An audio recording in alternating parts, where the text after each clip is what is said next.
오늘 본문에는 수넴 여인이라는 한 여인이 등장합니다. 이 여인은 부유하고 강인하고 사력 있고 영향력이 큰 사람이었습니다. 이 수넴 여인이 엘리사를 권하여서 집에 초청해서 식사를 대접합니다. 그녀의 친절함과 배려 덕분에 엘리사는 그곳 지방, 수넴 지방을 갈 때마다 그 집에 가서 식사를 했어요. 그뿐이 아니었습니다. 엘리사를 위해서 작은 쉼터를 제공했습니다. 여인의 세심한 배려와 사랑이 엘리사의 마음을 움직였습니다. 열왕기하 4장 13절 같이 읽겠습니다. 엘리사가 게하시에게 말하였다. 부인께 이렇게 여쭈어라. 부인, 우리를 돌보시느라 수고가 너무 많소. 내가 부인에게 무엇을 해드리면 좋겠소? 부인을 위하여 왕이나 군사령관에게 무엇을 좀 부탁해 드릴까요? 그러나 그 여인은 대답하였다. 저는 저의 백성과 한데 어울려 잘 지내고 있습니다. 엘리사가 그 여인이 고마워가지고 내가 당신을 위해서 무엇을 해주길 원합니까? 왕이나 군사령관에게 부탁할 일이 있습니까?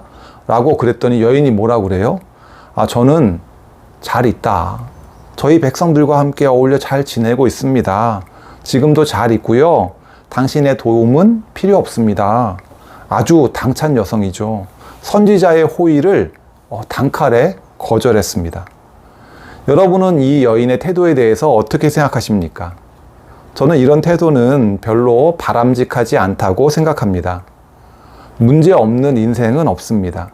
자신이 기도 제목이 있다면 교우들에게 그리고 교회 목사님께 알리고 적극적으로 기도를 부탁하는 것, 기도를 요청하는 것이 저는 옳다고 생각합니다. 제가 한번 병원에 신방 갔다가 병원 휴게실에서 만났던 분이 계세요. 그분이 식사 시간인데 병원 휴게실에 와 계신 거예요. 그래가 제가 음료수를 하나 건네면서 아니 지금 식사 시간인데 여기 왜 계시냐고 식사 안 하시냐고 여쭸어요. 그랬더니 이분이 자기가 벌써 10년 넘게 항암 치료 중인데 음식 냄새만 맡으면 막 토할 것 같다고 그러셔가지고 식사 시간만 되면은 자리를 피해서 휴게실에 나와 있는 거예요. 그래서 제가 그분한테 교회 다니시냐 여쭸더니 자기가 예전에는 다녔대요. 근데 자기가 아프고 나서는 성도들이 자기를 보면 불쌍하게 여기고 병이 어떠시냐고 만날 때마다 묻는다고 자기가 그게 싫어가지고 교회에 더 이상 안 나간다는 거예요. 뭔가 마음에 상처가 있는 분이셨던 것 같아요. 어려운 문제가 있고 그러면 서로 나누고 기도하면 되는 거죠.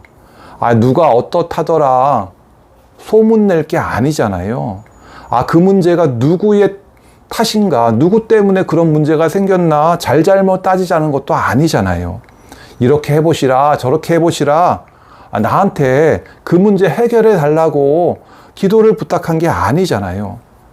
그 문제를 저한테 이야기한 이유는 뭐예요? 기도해 달라고, 하나님께 같이 기도하자고. 저는요 기도를 부탁하는 것이 하나님께 겸손한 태도라고 믿습니다. 사람 일은요 알 수가 없는 겁니다. 이 수넴 여인은 내가 왕에게 고할 일이 없다고 단호하게 거절했지만 훗날 이 여인은요 억울한 일을 당하고요 왕 앞에 고하러 나가게 됩니다. 그때 선지자의 도움으로 문제를 해결받습니다. 엘리사는 여인이 자신의 제안을 거절했지만 그래도 뭔가 선물을 하고 싶었어요. 보답을 하고 싶었어요. 14절 같이 읽겠습니다. 엘리사가 게하시에게 물었다. 그러면 내가 이 부인에게 무엇을 해주면 좋을까? 게하시가 대답하였다. 생각나는 것이 있습니다. 이 부인에게는 아들이 없습니다. 그의 남편은 너무 늙었습니다. 요즘은 그렇지 않지만 그 당시 이스라엘은요 아들만이 재산을 상속할 수 있었어요. 그러니까 아들이 없는 상태에서 남편이 돌아가시면 어떻게 돼요? 재산이 가까운 친척에게 다 넘어가는 거예요. 그러면 과부가 된 이 여인은 그 집에 가서 얹혀 살아야 되는 거예요. 그러니까 이런 일이 벌어진다면 아주 고통스러운 일일 겁니다. 엘리사는 다시 그 여인을 불러서 1년 후에 당신이 아들을 낳게 될 것이다. 아닙니다. 거짓말 하지 마십시오. 아니, 내가 어떻게 아들을 낳습니까? 여인은 엘리사의 말을 믿지 않았지만 엘리사 선지자의 말대로 그 여인은 정말 아들을 낳았습니다. 하나님의 말씀은 땅에 떨어지지 않습니다.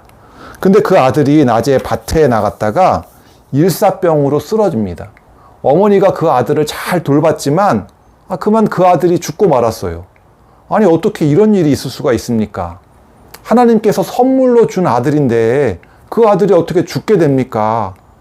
이럴 때 우리는 어떻게 해야 할까요?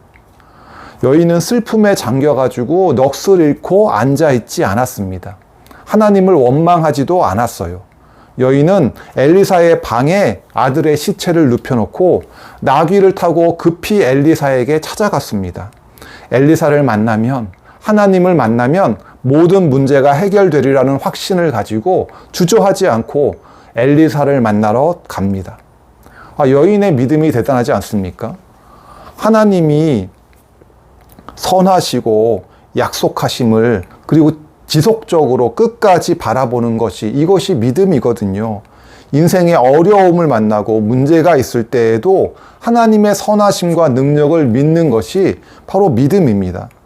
엘리사는 먼 발치에서 그 여인을 발견하고 하인 시종 게하시를 보내서 맞이합니다. 근데 이 여인은 엘리사를 향해서 뛰어들면서 엘리사의 다리를 붙잡고 늘어지는 거예요. 그래서 게하시가 아니 이게 무슨 일입니까? 하고 뜯어 말리려 하지만 엘리사는 여인의 무례함을 책망하지 않습니다. 여인의 슬픔을 발견했고 여인을 사랑으로 대하고 있습니다. 엘리사는 어떤 상황인지 알고는 게하시에게 긴급한 지시를 내립니다. 그러나 수넴 여인은 엘리사의 간접적인 지원을 거부했고요. 엘리사와 직접적으로 담판을 합니다. 열왕기하 4장 30절 같이 읽겠습니다. 그러나 아이의 어머니는 말하였다. 주님의 살아계심과 예언자님의 목숨이 살아계심을 두고 맹세합니다. 저는 어떤 일이 있어도 예언자님을 떠나지 않겠습니다. 엘리사는 하는 수 없이 일어나서 그 부인을 따라 나섰다. 수넴 여인의 말을 듣고요. 엘리사는 아마 깜짝 놀랐을 겁니다. 자기가 엘리야, 자신의 스승의 마지막 길을 따라 나설 때 엘리사가 했던 말이 바로 이 말이었거든요. 주님께서 살아계심과 스승님께서 살아계심을 두고 맹세합니다. 나는 결코 스승님을 떠나지 않겠습니다. 이렇게 엘리사가 단호한 태도를 보였거든요. 엘리사는 이 여인에게서 이 단호한 태도를 발견하고요. 여인을 따라갈 수밖에 없었습니다. 엘리사는 현장에 도착하자마자 그의 어머니와 함께 아이를 위해서 기도하기 시작했습니다. 아이를 부둥켜 안고 기도합니다. 원래 친척이 아닌 사람이 죽은 사람을 만지는 것은 율법이 금하고 있는 일입니다. 하지만 엘리사는 만지는 정도가 아니었어요. 자신의 온 몸을 그 아이에게 밀착시키고 스승이었던 엘리야가 죽은 아이를 위해서 기도했을 때 그 방법 그대로 엘리사도 아이를 위하여 간절히 기도합니다. 저도 자의가 아니라 타의에 의해서 간절히 기도했던 적이 있습니다. 한 요양원에 갔을 때 예배를 마치자 한 요양보호사 선생님이 저를 데리고 가는 거예요. 그리고 무작정 저 어르신이 돌아가시게 생겼다고 저보고 살려내라는 겁니다. 제가 어떻게 할 줄 모르겠더라고요. 참 난감했습니다. 내가 어떻게 그분을 살려냅니까? 그래서 제가 기도했습니다. 하나님, 큰일 났습니다. 이 일 어떻게 하면 좋습니까? 저 좀 살려주세요. 누굴 살려야 돼요? 그 할머니를 살려야 되는데 제가 누굴 살려달라고 기도합니까? 저 좀 살려주세요. 이분이 이렇게 강압적으로 저한테 살려내라는데 이거 어떻게 하면 좋습니까? 하나님, 저 좀 살려주세요. 이렇게 기도했어요. 근데 그 다음 주에 그 요양원에 갔는데 그 할머니가 다시 일어나서 예배 드리러 나오셨더라고요. 거기 앉아 계시더라고요. 그래가지고 제가 깜짝 놀랐어요.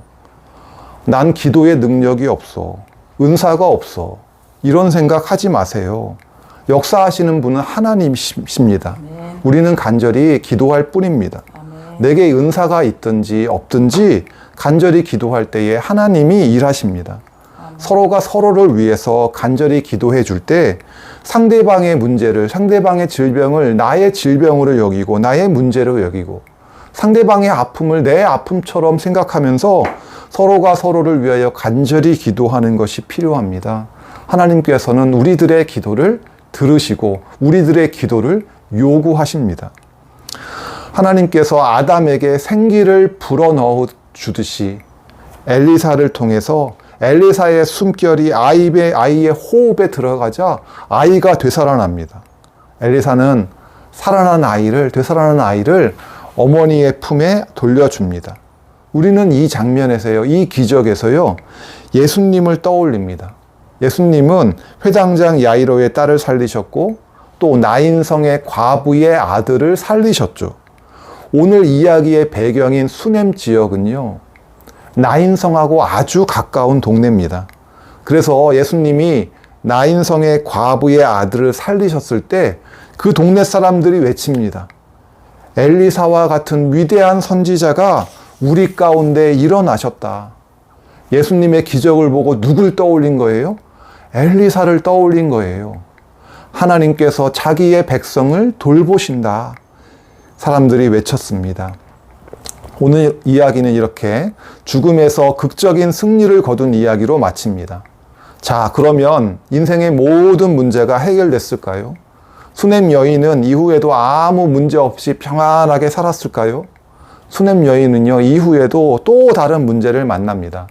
열왕기하 8장입니다.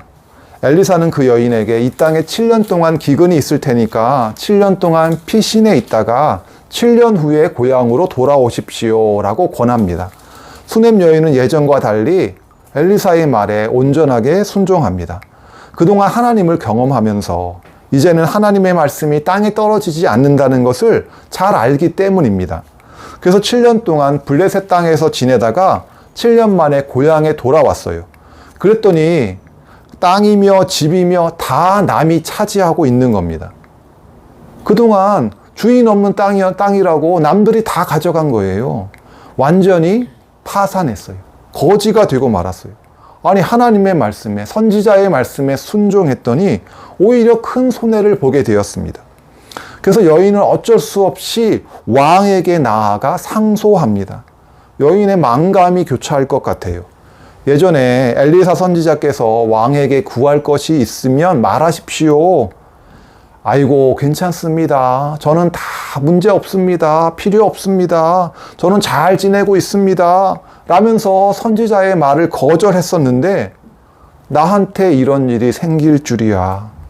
하나님, 제가 교만했던 거 하나님 용서해 주십시오. 죽었던 아들을 살려주신 하나님, 하나님에게 능치 못함이 없으니 능력으로 이 문제도 해결해 주십시오.